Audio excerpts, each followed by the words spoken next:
Oi pessoal, bem-vindos novamente ao meu canal. Hoje com a presença do Padre Mário de França Miranda. E nossa conversa agora, nesse cafezinho, é sobre a questão de quem é o Deus de Jesus. Como que é essa imagem que Jesus traz e revela para nós de quem é Deus? Hoje vivemos, sem dúvida alguma, um momento crítico, né, de uma fé em Deus, né? Os últimos dados que nós temos, sobretudo do hemisfério norte, Europa e Estados Unidos, é que uma geração de jovens de 18 a 35 anos, né, cada vez mais prescinde, né, dessa palavra e dessa realidade que nós chamamos de Deus. Isso é muito sério. Eles vivem sem colocar essa questão. Como é que chegamos a isso? Se, por exemplo, se alguém no século XVI dissesse eu não creio em Deus, provocaria uma reação muito forte. E hoje a pessoa pode dizer não crê em Deus, que a sociedade aceita tranquilamente. Quer dizer, houve uma evolução, né, que a gente procura detectar um pouco gradativamente como é que nós chegamos a isso. E nós vemos que em grande parte essa noção de Deus, né, vem sobretudo do deísmo, né? Quer dizer, é um Deus que criou o mundo, deixou o mundo ao Deus dará. Quer dizer, o mundo está aí e Deus é um ser supremo, né, criador de tudo, né, mas que depois não intervém mais nesse mundo, né? Quer dizer, esse Deus, sendo transcendente, inacessível, mistério, né, como nós dizemos, está fora, e no momento em que a sociedade se seculariza, onde de fato o cristianismo não tem mais aquela função de ser a abóbora da sociedade, respeitado por todos, né, ele entrando em todos os setores da vida social, então nesse momento realmente esse Deus, já que estava longe, né, ele vai desaparecendo do dia a dia das pessoas. Ainda fica uma ideia de um Deus onipotente, né, e que pode resolver todos os problemas e que provoca muita revolta quando não resolve. Mas hoje em dia o passo adiante é deixar, por exemplo, que esse Deus desapareça do dia a dia das pessoas. Então o que está desaparecendo é uma representação de Deus que não é mais aceita, né? Então toda a crise de Deus, no fundo, é uma crise da imagem de Deus, né? Essa é a frase de um grande teólogo, que eu tenho muito respeito por ele, que é o hoje cardeal, né, já falecido, Henri Delbach, né, cardeal francês, importante. Realmente o problema de Deus fica então o problema da representação de Deus, né? Um Deus que é inacessível, um Deus que é mistério, e a Bíblia deixa isso muito claro, né? Um Deus que ninguém vê e permanece em vida, né? E que, portanto, só podemos ter acesso a esse Deus através daquele que Deus nos envia. É Deus que vem ao nosso encontro e se revela, porque nós não conseguimos caminhar ao encontro de Deus, que Ele está sempre acima do que pode a razão humana. Então, nesse momento, nós temos em Jesus Cristo, e esse fato é fundamental, né, alguma coisa desse mistério que nós chamamos de Deus.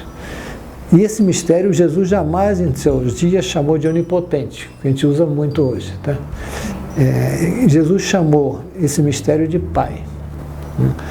Para mostrar que esse Deus, né, é um Deus de amor, né? E esse amor é um amor para com criaturas frágeis, imperfeitas, pecadoras, e que, portanto, é um amor misericordioso, né? Então nós temos aqui uma característica de Deus, né, que não é o Deus que cobra, que pune, que castiga, que controla, que vigia, né, que vai cobrar tudo que nós fizemos, mas é um Deus que reconhece, né, a nossa limitação, a massa de que somos feitos, e que, portanto, é um Deus que procura nos ajudar na situação em que estamos. É um Deus misericordioso. E Cristo deixou isso, sobretudo, no seu ensinamento, né?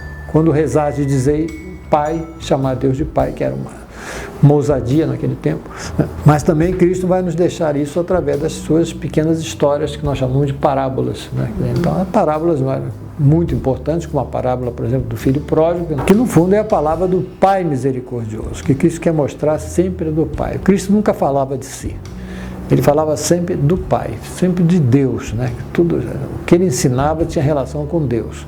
Portanto, é para nós a revelação de Deus, né? Quem me vê, vê o Pai. Então nós temos que ver na pessoa de Jesus, na sua misericórdia, na sua compaixão, né, pelos mais sofridos. Um dos episódios mais lindos da vida de Jesus é o caso da viúva de Naim, que nós tivemos outro dia no Evangelho da Missa, né, em que ele vendo aquela viúva desesperada, porque o filho único era o seu arrimo, era a sua defesa diante da sociedade, e sem esse filho, não só ela perdia o filho, mas ela perdia o status praticamente de cidadã, porque a mulher não valia nada naquele tempo. Ela ia ser explorada daqui para frente, ia acabar a vida ou mendicando ou se prostituindo, para poder sobreviver, né? Então Jesus percebe o drama dessa mulher, né? Encaminha, se comove, o evangelista diz que ele se comoveu quando viu o drama, porque ele vivia naquela sociedade, sabia o que significava o futuro dessa mulher, e vai ao encontro dela e ressuscita o filho da viúva de Naim, né? Isso é só para mostrar uma dimensão que Cristo, de um ponto de vista humano e bem acessível a nós, mostra uma dimensão de Deus, né? Que a gente podia ser do coração de Deus. Portanto, é um Deus que é misericordioso. Mas, um Deus que eu não tenho que praticar a lei para tê-lo a meu favor, para ter o seu beneplácito, né? Para estar bem com Ele. É um Deus que me aceita como eu sou. É um Deus que me ama a priori, né? Não fica dependendo do que eu estou fazendo. Para dizer, me ama porque eu estou sendo bom, né? Então, talvez dentro de uma concepção, sei lá, anterior a Cristo, podia se pensar nisso. Eu tenho que fazer sacrifícios para aplacar uma divindade, senão ela vai ficar de mal comigo e eu vou me dar mal. Isso aí em muitas religiões existem sacrifícios de expiação, mas o Deus de Jesus Cristo é um Deus que me acolhe como eu sou. Isso é toda a revelação. O gesto primeiro é de Deus, né? Que ama a todos, independente da situação deles. E Jesus Cristo mostrou isso claramente. Eu não vim salvar os santos, os perfeitos, eu vim atrás dos pecadores. Quer dizer, a priori, esse amor de Deus não se detém, né, diante do pecado, mas ultrapassa o pecado. Então, eu creio que essa imagem de Deus, quer dizer, vai fazer do cristianismo uma religião positiva, uma religião para fazer você crescer, e não uma religião que só pune, uma religião negativa, uma religião que só te dá mais problemas, além dos que você já tem. Tudo isso está, de alguma maneira, envolto nessa imagem de Deus. Eu creio que a crise da fé em Deus, em grande parte, vem também dessa dimensão de ignorância de Deus, é que vai fazer com que, para boa parte hoje da população, Deus seja tão impessoal, tão geral, tão longínquo, que eles dizem, bom, Deus é um dinamismo, Deus é uma força. Por quê? Porque não tem outra maneira, porque não é esse Deus que Jesus Cristo revelou, né? Quer dizer, ele revelou como um pai. E talvez a palavra pai aqui, com toda a densidade dessa palavra, é que nos mostra, de fato, quem seja Deus, né? Então teríamos que recuperar essa dimensão de um Deus que é gratuidade, né? De um Deus que sofre com nossos sofrimentos, né? Mas um Deus que está sempre pronto, né, para de novo nos fazer caminhar. Um Deus que nos ajuda no nosso dia a dia, que é diferente de um Deus que parece que quer estorvar, como antigamente se pensava, quanto mais você sofre, mais perto de Deus você está. Isso é um Deus masoquista, isso é um Deus que não tem nada a ver com o Deus de Jesus Cristo, né? Então a gente percebe que há uma série de imagens errôneas, né, de Deus que entraram, muitas vezes na cabeça do povo, né, e que é difícil tirar. A pessoa diz quando não fui à missa domingo, já segunda-feira eu estava esperando já que alguma coisa ia acontecer comigo. E aconteceu. Bati com o carro, né? Briguei com minha mulher. Mas por quê? porque não fui à missa domingo, Deus não deixou passar não, me pegou na segunda, né? Quer dizer, então alguma coisa que ideia de Deus que essa pessoa tem completamente errada, né? Então eu creio que aqui o problema todo hoje da fé, que é muito sério, né, está também muito ligado ao que se entende por essa palavrinha Deus, né? Porque Deus é mistério, Deus não sabemos quem é. São Tomás de Aquino disse isso, de Deus eu não sei quem é. Eu sei o que ele não é. Não é frágil, não é assim, sujeito à corrupção, né?